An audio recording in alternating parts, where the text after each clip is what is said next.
Good morning, everyone, and welcome back to the Embrace webinar series.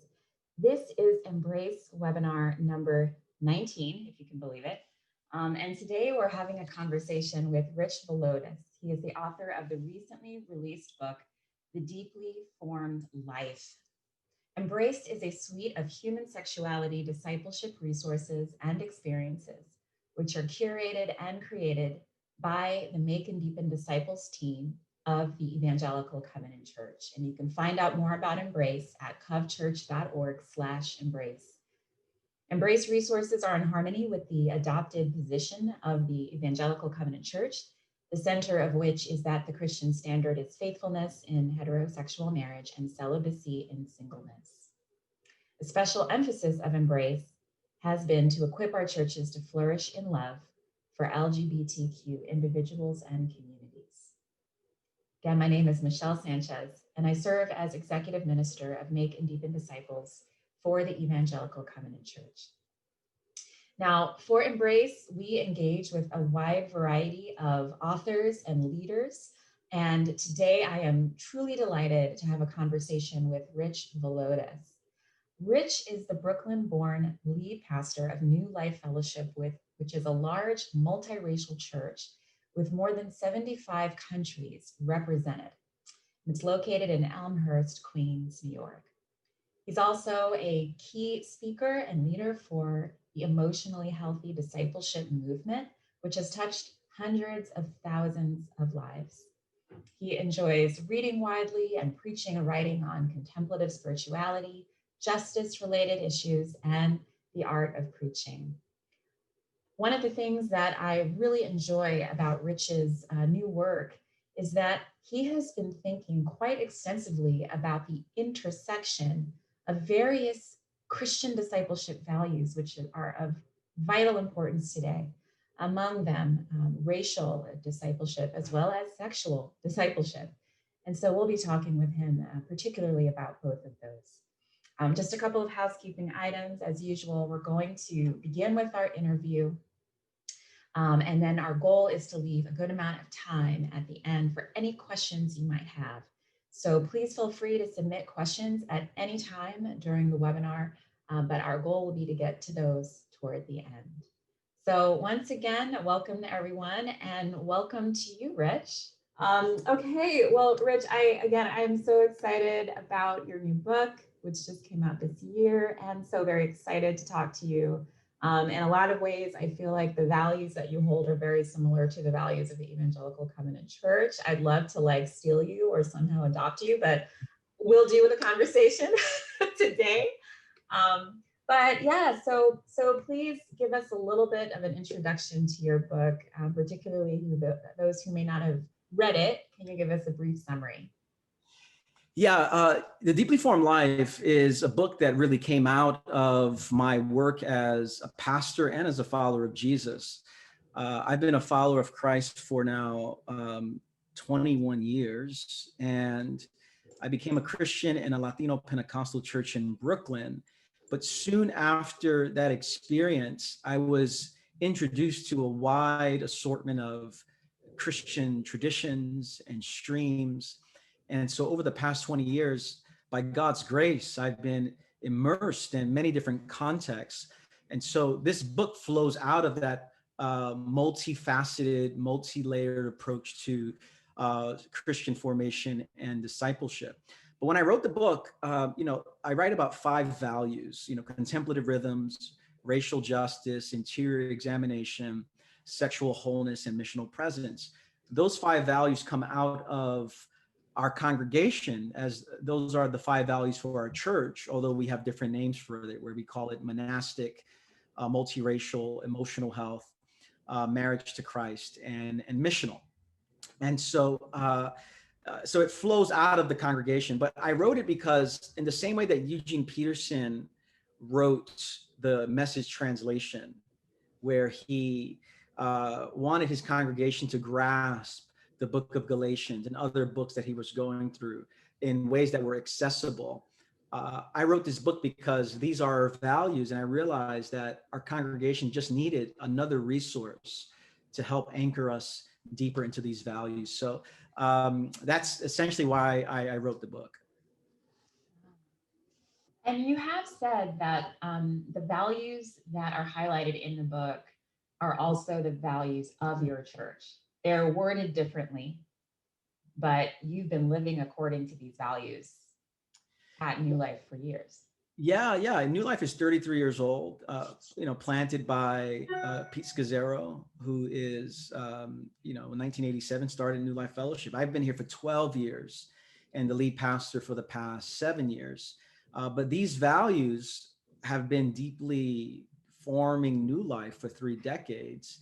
It was about 10 years ago when there was like this distillation of values that came out of it. But these are values that we've been wrestling with for a really long time. Okay.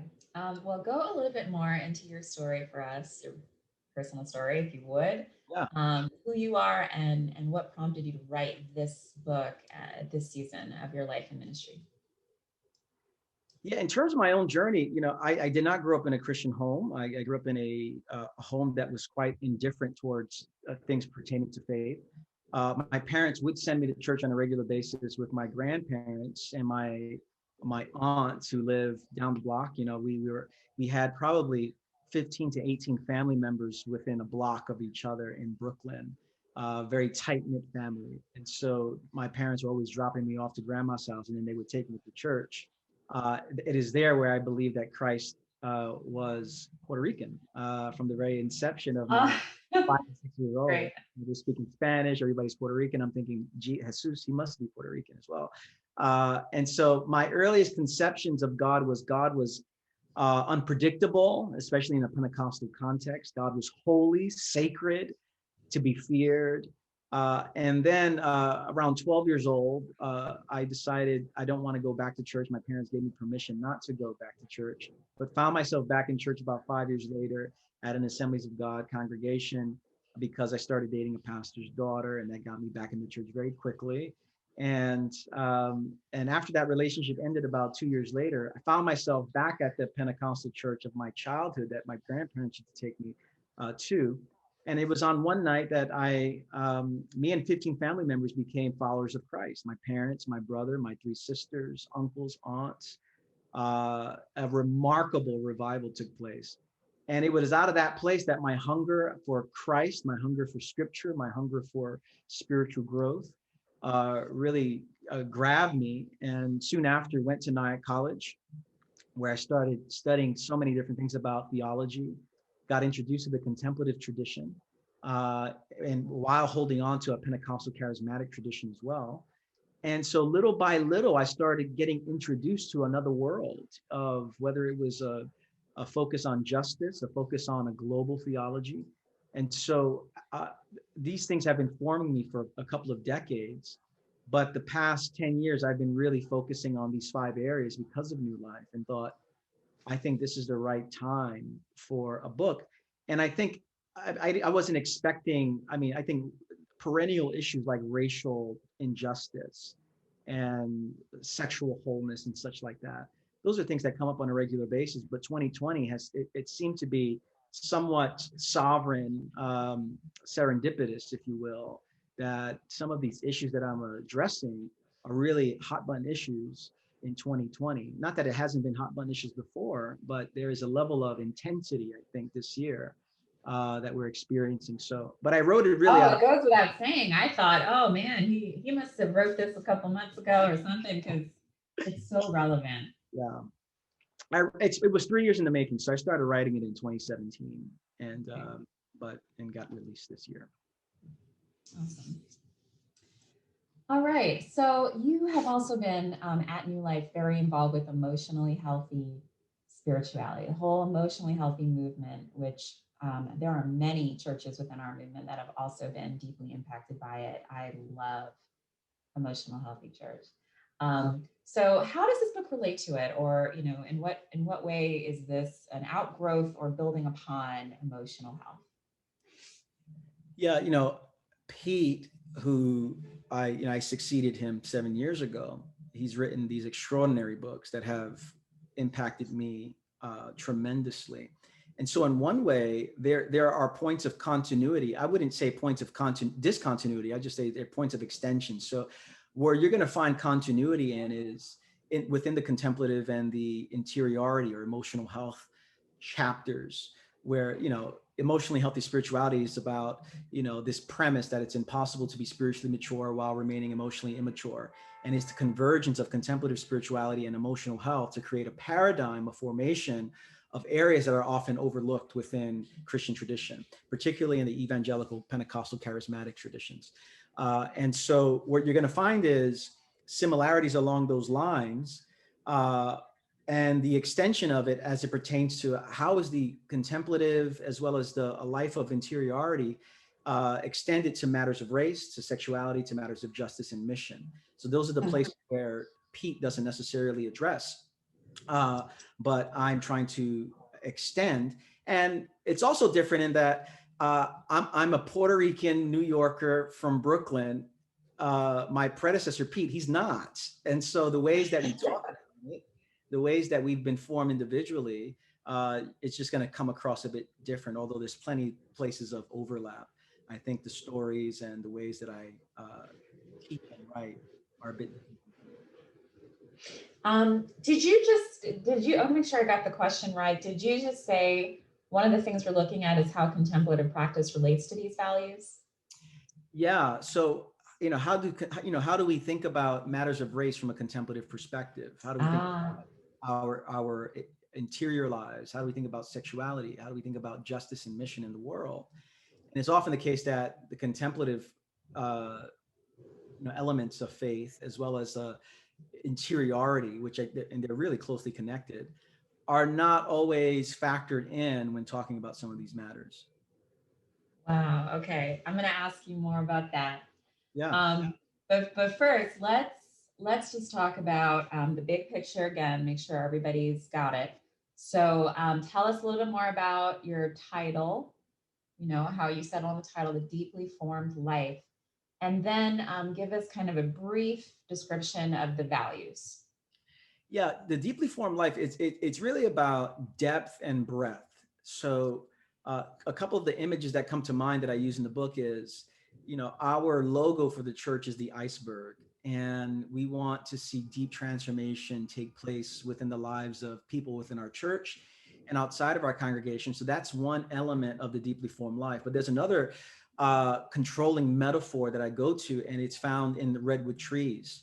I took a trip to San Francisco a couple of years ago, and first time being in the presence of redwood trees, these massive trees. And what I would learn is that these trees don't have incredibly deep roots, but they're part of a root system in which they attach to different trees around them, which enables them to grow really high into the sky. And so those two metaphors of depth and breadth really speak to what the deeply formed life is about.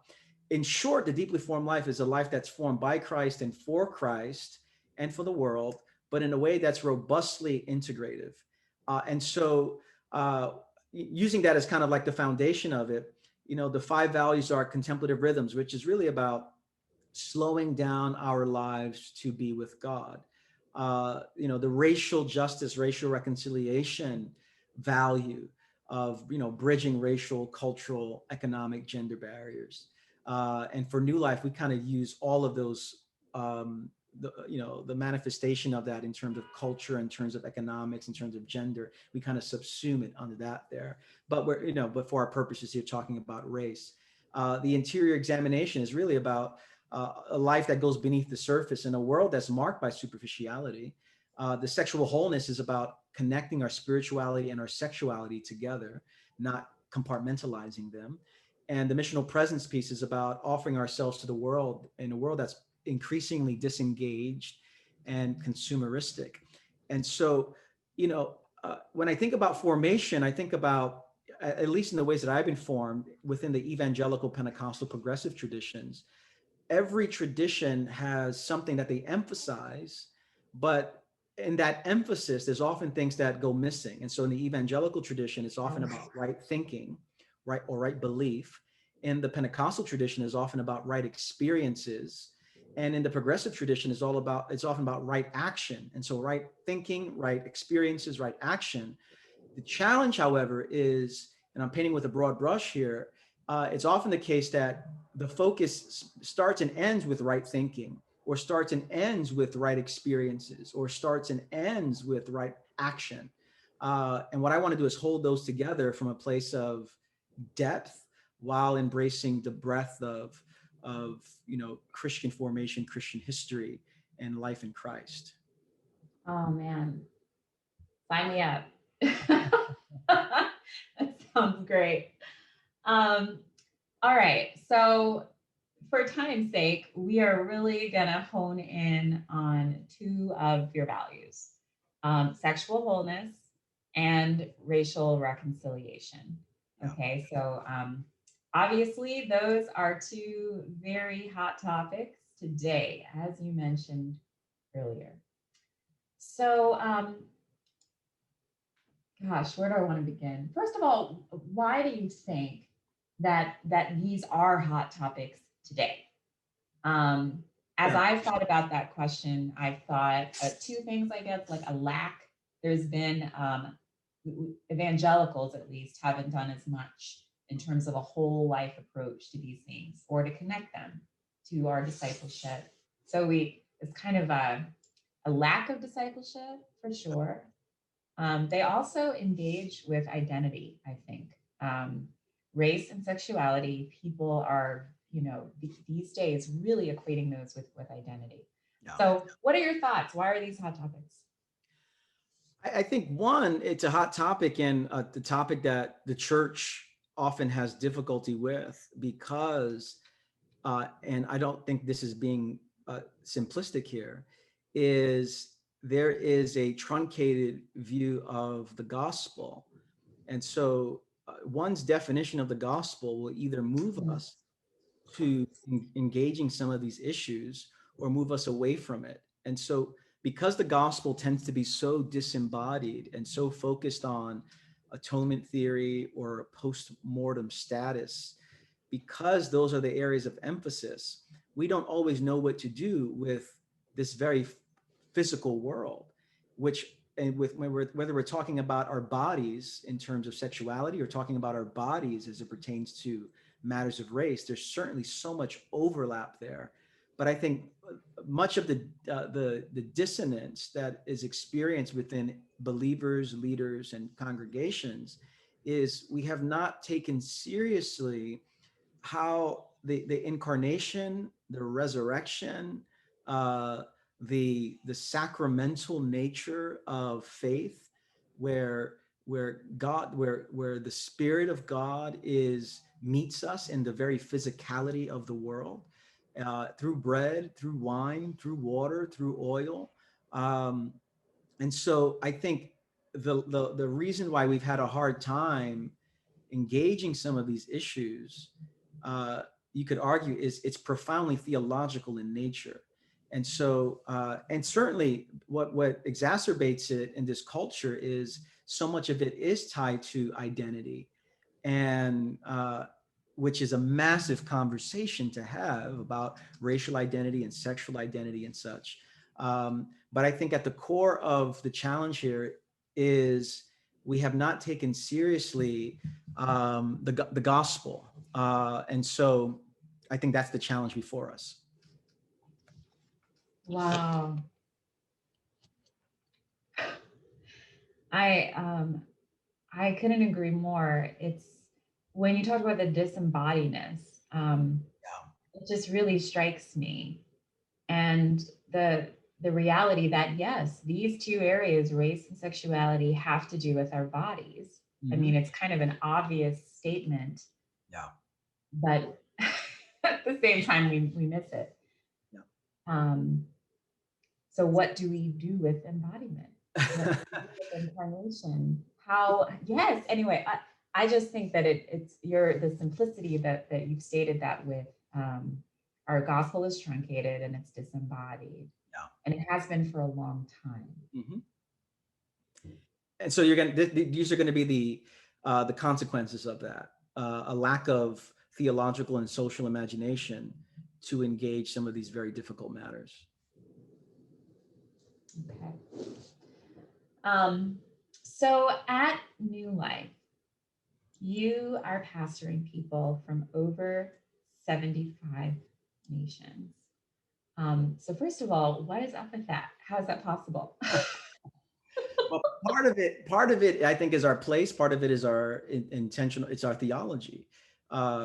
Elmhurst, Queens, where we're at, there's 123 languages spoken in the neighborhood. We have 75 nations represented. But the reason why we are so diverse is because the church started with a vision to see a multi-ethnic community come together under the lordship of Jesus. And so we wanted to reflect that on all levels of our congregation, from the highest levels of power in our board of elders to our staff, to who's singing and who's preaching, to the areas that we focus on in our community in terms of our mission. So we have been very intentionally missional in that respect. So I think, and it's not easy. I mean, it's very painful, very difficult, very slow, but part of it is our place, part of it is our commitment to a particular theology. Okay. Um, I want to ask for just a brief point of clarification. So these days, people have been making a distinction between multi-ethnicity, diversity, and communities that are trying to move forward with that, and anti-racism on the other hand, which, so diversity in a sense on the one hand, justice on the other. What are your thoughts about that? I mean, do you first of all see that distinction? Because the community could say, hey, let's be diverse and really not deal with issues of racism very directly. Yeah, which first of all, I just think all of those terms in and of themselves, I think, are helpful. Um, uh, I don't see them. I don't think they need to be seen in the same way. I think they're coming at this matter of race from different angles, which is, Right. I think, the more language we have to get at some of the problems and some of the hopeful solutions, we need more language. Um, so I think those things are great in terms of like the diversity piece. Yeah, I mean, diversity is a tremendous gift, but if churches are working for diversity for the sake of diversity, we're missing something core to the gospel, which is really diversity is to lead into solidarity. Oh, Solidarity with the voices and the people who have been um, historically disenfranchised, systemically marginalized. How is solidarity? I use the language of, in New York City, some of the greatest places of diversity are subway cars. And so subways are a crowd of anonymous, diverse people in close proximity. But the church is to be much more than a subway car and a sanctified subway car. The church is to be a place where a sanctified subway car. That is the quote of the day. I love it. and we're more than that because there are plenty of diverse places that are not places marked by solidarity and love and justice and reconciliation. Um, and so just because you get a diverse crowd of people doesn't mean anything. The question is that community being oriented and ordered in a way that's moving towards justice and love and solidarity and reconciliation and forgiveness? That's the question. So I think the more language we have, the better to help us see this issue from different perspectives. And diversity is a wonderful gift, but that's not the end goal ultimately. Thank you. Very helpful. I think it's helpful for many to be able to make those kinds of distinctions so we can make progress. Yeah. So one of the things I love about your book is that with each of these values, you do get into particular practices that may help us to live into them. And so with racial reconciliation, there are two that I wanted to talk with you about. The first is racial self-examination. What is that?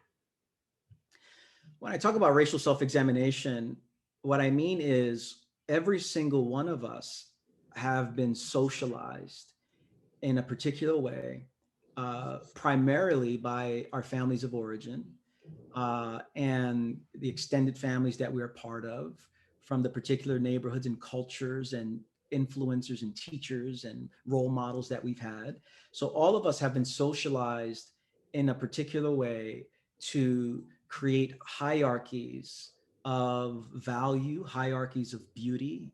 Um, and so racial self-examination is the recognition, number one, that I have been formed deeply uh, through particular ways of seeing the world. And so it's an invitation to name the ways that I have been seeing the world, that I've been formed by particular people groups and such, and then identifying the ways that the gospel invites us to resist that. And so I lead at New Life from time to time as I'm taking leaders and congregants through matters of racial justice and reconciliation. I invite them to think about the ways that they've been shaped by their families of origin. You know, how did your family, what are the messages that your family gave you about Black people, about Latino people, about Mexicans, about Middle Eastern folks, about white people, about East Asian people, about First Nations people? I mean, what are the messages subconsciously and consciously spoken or interpreted? And it's amazing how that simple exercise, number one, how difficult it is for many people, because it calls them to a level of confession and honesty about how they see themselves in relation to others. But I think that's one of the most important starting points to have a world that's marked by greater solidarity, justice, mercy, forgiveness, etc. So racial self-examination is, I've been shaped in a particular way, and I want to do the interior work to examine that so as to push it back in the name of Jesus for the sake of a better world. I love that. And I also love you're giving specificity to what that means. We have been shaped. We have we're not coming in as a blank slate or just these neutral receptacles into any kind of race or ethnicity conversation. Um, so we're not going to be of much help unless we are quite aware of how we've already been shaped. So Absolutely. I love your call to do that. All right, and perhaps a little more controversial, the habit of renouncing whiteness. Are you talking about renouncing white people, or what are you talking about? It usually gets me in trouble. No, so to renounce whiteness, first of all, it's not about renouncing white people. It's, Willie James Jennings, professor out of Yale, said that, whiteness is a way of organizing life. That's a really simple way of stating it. It's a way of organizing life. And that is, he would say, it's not referring to people of European descent, but about a way of being in the world and a way of seeing the world. This comes out of his latest work on whiteness. But I mean, to define it, I mean, when I think about what whiteness is, it's this insidious and unconscious way, some of it is conscious actually, that white bodies, white experiences, white perspectives, white power, these things are internalized, normalized, prioritized, and systematized. And I know that's a lot there, but it's a way of seeing the world in which uh, whiteness, and I understand when I talk to certain people about this, they remind me, and so this doesn't escape me, that to say white is not a monolithic, there's not just one type of white people. And it's important to say that in the same way there's not just, to be Black is not monolithic, to be Latino is not monolithic. So I get that. But broadly speaking, when I talk about whiteness, it is the way that life is ordered around, bodies, experiences, perspectives, and power of white people. So to renounce that is essentially to renounce the subtle and not so subtle hierarchies of value and the way that the world has been ordered, that deems white people and experiences and values to be on one end of the spectrum, and everything else, just find your place. And on that spectrum, white is on one side, black is on the other. And the goal of people, for many people, and this is not just white people, this can be found within black people, this can be found within Latino people, Asian people. The goal is to move as far as ways you can go from blackness to the point of Right. whiteness. And so to renounce that is to say, renounce the spectrum, renounce the hierarchies. And it's so incredibly difficult because we live in a country that was birthed out of this, what Brian Stevenson would call, this myth of racial difference. And so it's very difficult, but to renounce whiteness is essentially to renounce the spectrum, the scale, the measuring point, which requires contemplation, interior examination, and quite frankly, concrete action in the world. Whenever this is seen in our systems of government and criminal justice systems and education, and of course within the church. Okay. That's a long answer to that question. No, it requires a long answer. Yeah. Well, a quick follow-up just with regard to whiteness. So you're a white person, you're listening to this conversation, right? Yeah. Can you be proud of who you are? I mean, like, can you be proud of of being white? Or, I think there's so much talk about the renouncing or the denouncing. Yeah. So it's like, is white just completely evil? I think people have questions about that. Well, I mean, some of what I talk about in the book is, there was a time when white people didn't exist, Right.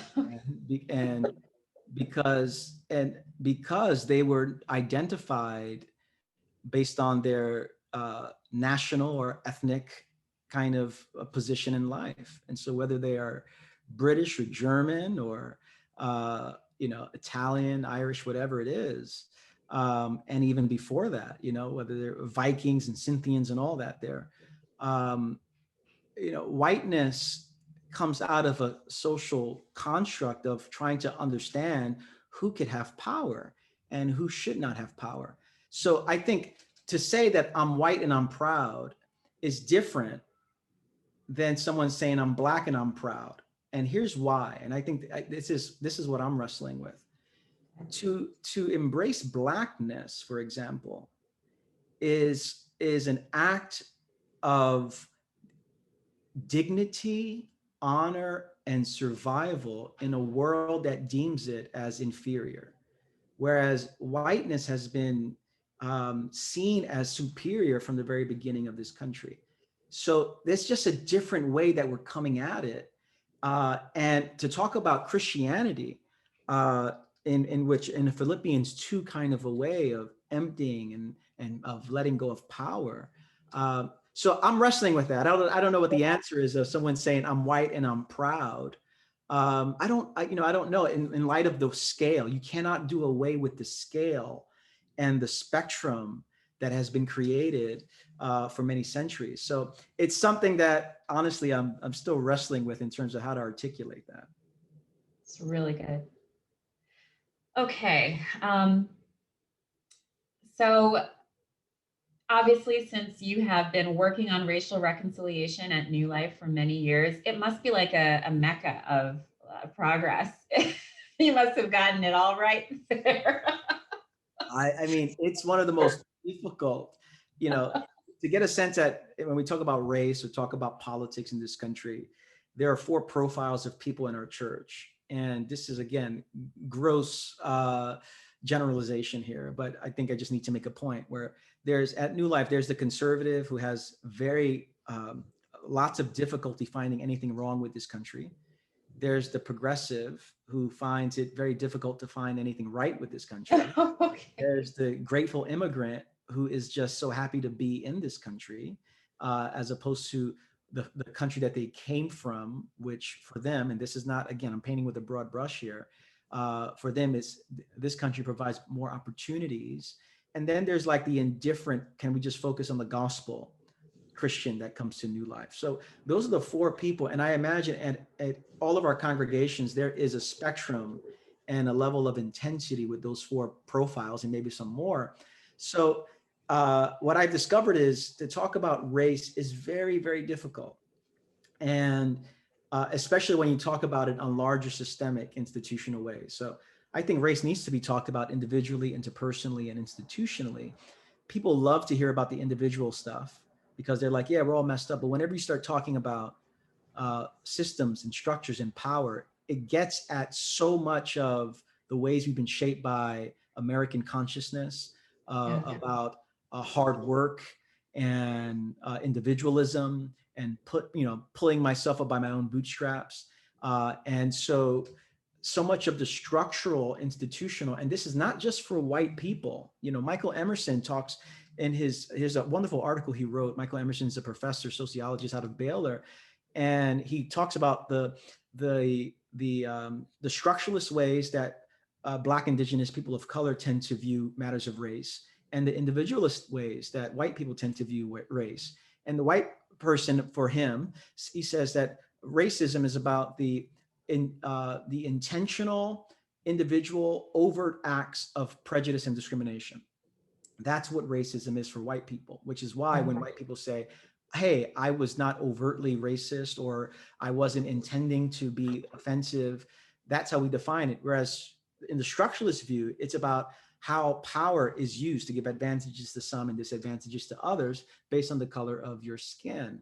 At New Life, we have people all over the spectrum there. So for us to talk about structures and systems is very difficult. And so even though we've had this for 3 decades, 75 nations represented, I mean, heck, I just had a conversation yesterday, a very good but heavy conversation on our board as we were seeing things a little differently.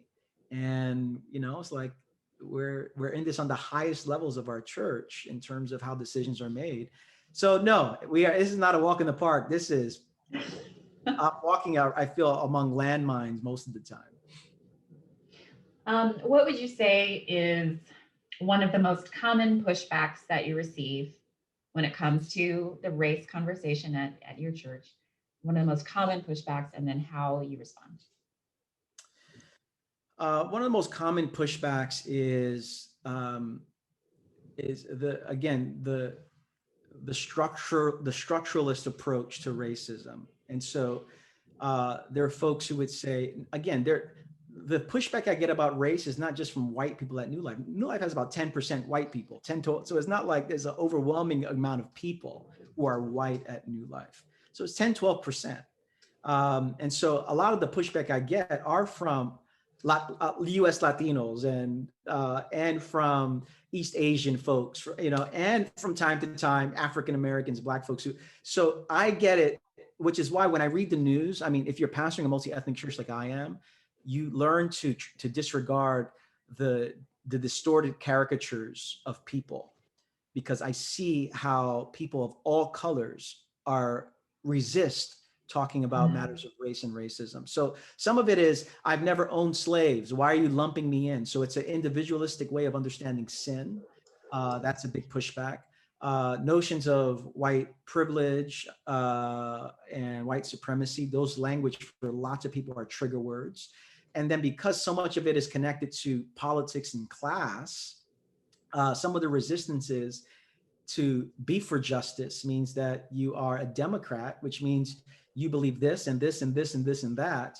Therefore, we shouldn't be talking about race. So there's this domino effect that takes place. So those are just some of the things that come to mind about resistance that I've seen from many different people of all kinds. Thank you so much. Oh my goodness. Okay, God bless you as you continue that work. Let's see how long I last here with that. Yeah. All right. Well, okay. So let's move on and talk about sexual wholeness. In your book, you talk about the 3 diets of sexual formation. What is that about? the three diets comes from a gentleman named Christopher West, who is one of the foremost scholars of John Paul II's theology of the body, which is a treatment of the intersection of spirituality and sexuality in our bodies. And West says there are three, what he would call kind of diets of engaging this issue. The first of which being the starvation diet. And the starvation diet, which is mostly found in the church, is a diet that's marked by repression and suppression, often legalism, hypocrisy, and because it's a suppression and repression of all of our desires, which really is another manifestation of a kind of ancient Gnosticism in which the body is bad, the soul is good, and we must do all that we can to suppress our bodily sensual desires to give our spirits the kind of freedom that they long for. The challenge with the starvation diet is sooner or later, because we were not created to live with this kind of compartmentalization, we find people acting out. We find people in all kinds of hypocrisy and lies because we were not made to suppress our humanity. And so that's the starvation diet. The second diet, what he talks about, is the fast food diet, which is, which I would say is, if the starvation diet is based on repression, the fast food diet is based on reduction. And by reduction, I mean we are reducing our humanity to our sensual and physical appetites. And so the ways that we engage our bodies and relate to others with our bodies is often not done from a place of discernment. And so it's allowing your to doing whatever you want with your cravings, but like eating fast food all the time is going to get you sick. So the diet is the fast food diet. And then there's the banquet, where the banquet gospel, the banquet diet, is really about the integration of our spirituality and our sexuality. But by sexuality, I'm not talking about the act of sex. I'm not talking about sexual intercourse.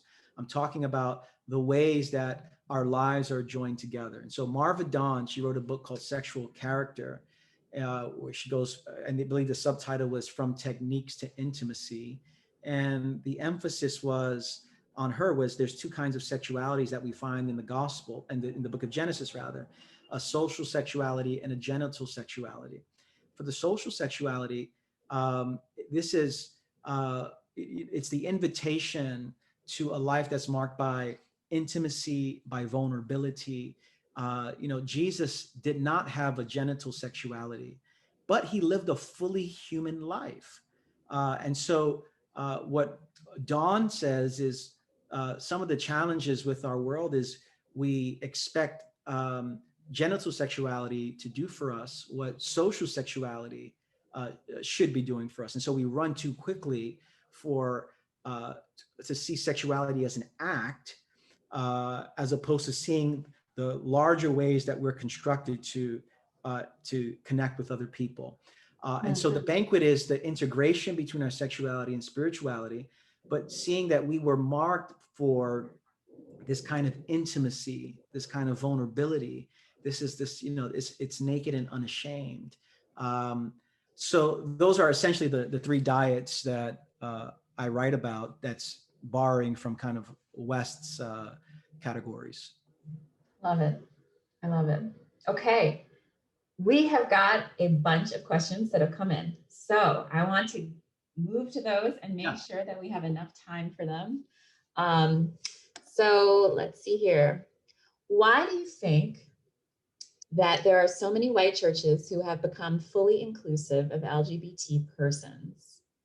How might churches of color inform such white churches?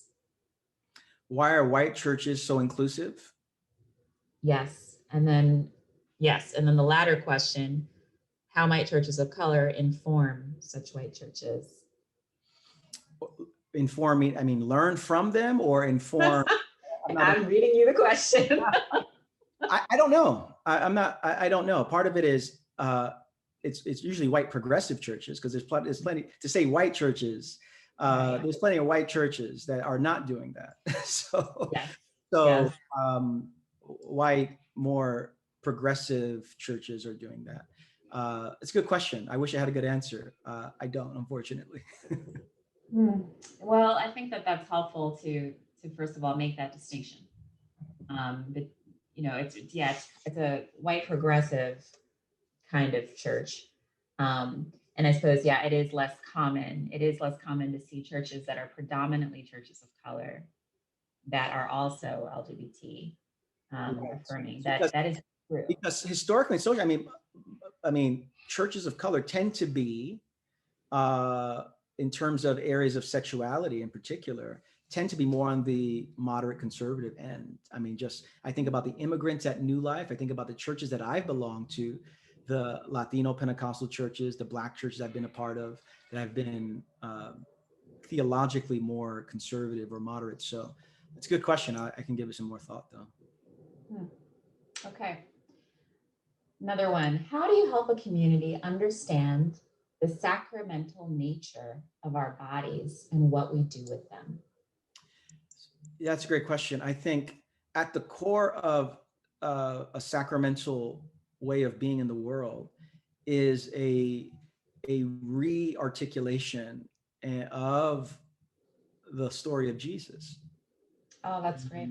And so to talk about, we're in Advent right now. We're waiting on kind of the birth of Christ, every year that we remember it. And to to to talk about sacramental theology, we must talk about incarnation, that God takes on human flesh, and in so doing, sanctifies it in a way that has not been sanctified before. And then Jesus, when he resurrects. So I think to talk about sexuality and sacramental worldview, it must begin with Jesus. Certainly it begins before that, in terms of just in creation, God looks at the world and says, it is good, it is good, it is good. And sin does not do away with the goodness of creation. It mars it, certainly, it damages it, certainly, but there is this inherent beauty and value and sacramental beauty that we find in Genesis. But I think going to Jesus in the incarnation and in the resurrection really points to how to theologically think through a sacramental. A sacrament really is, it's a window, that that's one way of looking at it. It's a window into another reality.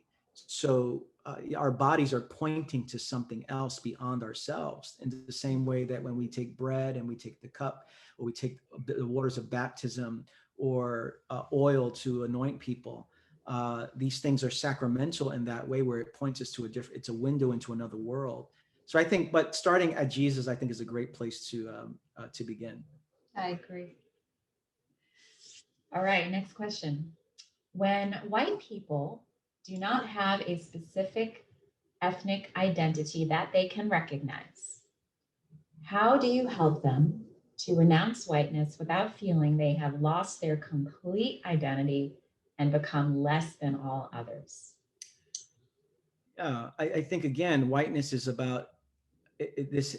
This is not about values or traditions or areas of emphasis for a particular culture or ethnic group. Again, whiteness is this ideology in which particular hierarchies of beauty and value uh, and power are created and normalized and prioritized and internalized and institutionalized.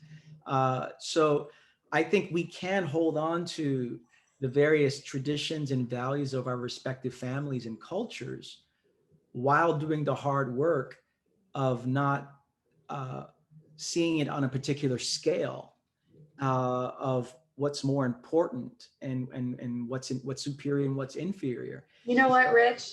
I want to say this as a quick follow up to this question, Yeah. or maybe a clarification, I hope. I think that the question is also naming kind of loss that some white people experience, because let's Yeah. say that they are successful in, at renouncing what whiteness means, but then they realize that they don't have anything left in terms of the ethnic identity to relate to, Mm. or like what is the positive thing. And so this is, we were talking about this earlier a little bit. If you have no idea, kind of like many Black people, if you have no idea where you come from in Europe or whatever, and you're just renouncing whiteness, like what's Yeah. left, basically. So I think it's a great question, right? I'll say this. I was recently reading someone that was saying, you know, for people in that category, maybe whiteness can be reimagined into a place of like responsibility. Whiteness is basically today about responsibility and Mm. about taking, the privileges that have been granted to you, and becoming generous with them, and Mm. like just some, yeah. Yeah. No, that's good. That's really good. It's a big question for sure. And yeah, and we got to wrestle with it. So And absolutely. you know what else? What There's the other thing I want to say, that Say it. in that book that I was reading, which I need to remember what it is, and then I'll post it in the afterward, the resources. But they were also saying that in a way, this is work that white people need to do for themselves, like as a community, Yeah. right?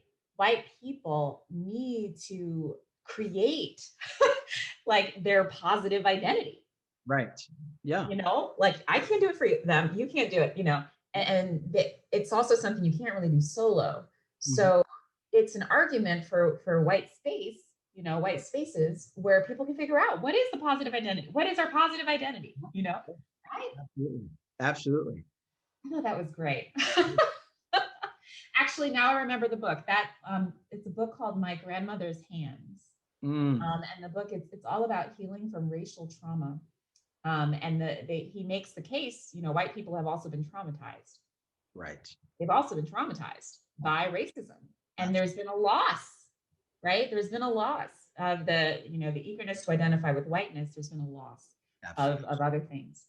And so, okay, in the Good. follow-up email, I'll put that resource. But these are great questions, right? To grapple with. Okay, let me ask you another one. Please talk about Jesus' words about being one in Christ in John 17 in the midst of the diversity that we live in.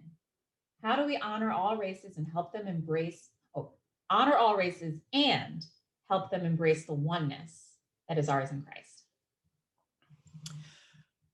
That's a great passage, John 17, and that's Jesus's prayer for his disciples that existed, were with him, and then those who would believe. And that's a great passage. First of all, I think the unity is not uniformity.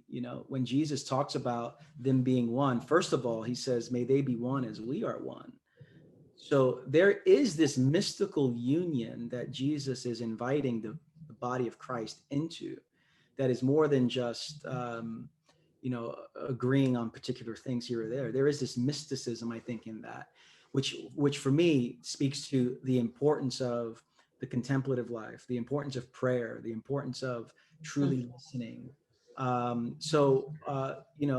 He says in that passage, I believe it's that passage where he says, the world will know that you've sent me because of their unity, but that's not uniformity. That's not agreeing the same way. That's not voting in the same way. But there's a unity of love there, a unity of prioritizing someone else's existence and their value and their beauty. So how's that work out? I mean, I think just recognizing that this unity in Christ is not necessarily about uniformity of thought on everything. I mean, the one thing that we should be unified in is that each person is deserving of love and justice and compassion. And I think if that becomes what's driving the church, I think essentially that's what Jesus is getting at in John 17 there. So it's a great passage just for the unity amidst the kind of diversity that we find ourselves in.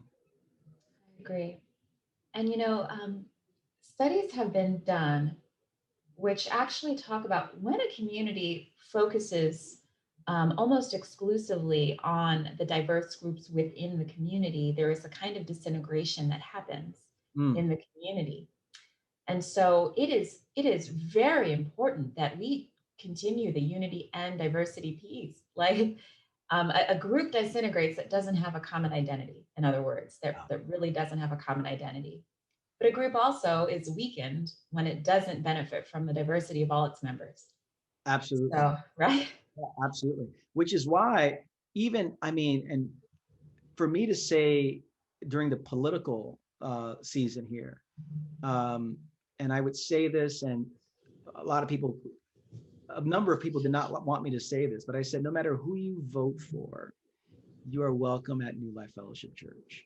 At the same time, I said, I hope that you would be curious about why your neighbor views things different. And to give you some perspective, I'd say 30% of our congregation voted for Donald Trump, 30% voted for Joe Biden, 20% voted probably for someone else, and then 10% maybe abstained. That's kind of my rough pastoral kind of survey there. But people see the world in different ways, and to expect everyone to be homogenized into how we see everything, I think that takes away from the gifts of perspectives. Absolutely. But it's very painful. It's a cruciform way of living to be in a community like that. Thank you. As of right this moment, we have two more questions. So I want to try to squeeze those both in if we can. How do we disciple and mentor those who identify as LGBTQ and discover the Banquet diet as a follower of Jesus?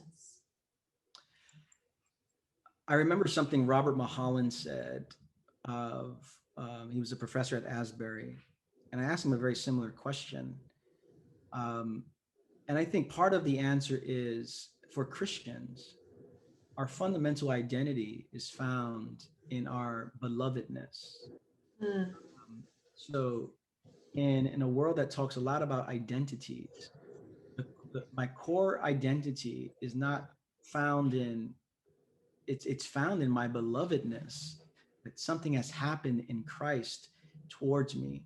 And so that being the starting point, I think is a very important place for in terms of discipleship. Who am I? I am the one who's loved by God. And so that's the starting point in terms of identity. And in terms of the banquet, I hold, I mean, much like how you articulated the ECC's position at the beginning, and it's a position that we hold at New Life as well. And I do so with a sense of grief and lament, because I do have family members and friends who see things differently. And we don't have time to go into the nature of, how should the church be engaging this publicly in terms of from a public theology versus the way that a community is created, outside of the public. So I think there's various layers here. Um, but I do think the intimacy part and the social sexuality part is and I recognize I'm saying this as a married man. I'm saying this as someone with two children. And so I recognize what can come across as hypocrisy in saying this, that to live a fully human life doesn't require, sexual activity. And I recognize who's saying this here in terms of who I because we look at Jesus. And so how do we train people to live with and disciple people to live with intimacy and vulnerability and openness? And I think that's the work before us, which is very difficult because we have often reduced sexuality to a particular act as opposed to the fire and the passion inside of me that pulls me to another for the sake of connection. amen. Thank you. Here's our final question. At New Life and in the evangelical local church too, how is this kind of high philosophy around identity and faith delivered to the people in the pews? How is it translated to being the culture of the congregation? Is it preached, taught, biblically interpreted regularly? Is it overt and obvious? I mean, for us, it's very intentional. We're trying to model something in terms of the construction of our community, who's in power, who's making decisions, what stories are being told, what passages of scriptures are being highlighted, what pieces of data from the particular cultural moment we're in is being highlighted. And so for me, it's hard for me not to be thinking about this in everything that I do, in the songs we sing, in the sermons we preach, in the small groups that we create, in the mission that we're engaged in. So absolutely, to do what we're trying to do for the past 33 years has required a level of intentionality. And so, yeah, it is overt. It is biblically centered.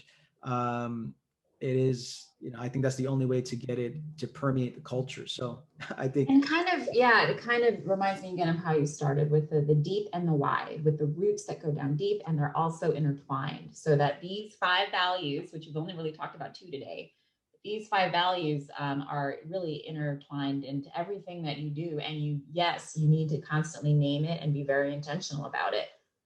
It's the only way to be deeply formed. it's the only way. Well, I think that's the perfect place to finish. Once again, really, thank you so much. I could just keep talking to you for like hours here. I think that you have so much to offer the church, and we're grateful for your book. I really encourage everybody to pick it up and to grow and enjoy. Our next Embrace webinar is not until next February, unbelievably. So in the meantime, everyone, please have a wonderful holiday. Thank you so much for joining us. And in my follow-up email to this, you'll have a link to the recording of this webinar, as well as I'll do my best to capture all of the resources that Rich and I mentioned. But in the meantime, Merry Christmas, God bless you, and see you next time.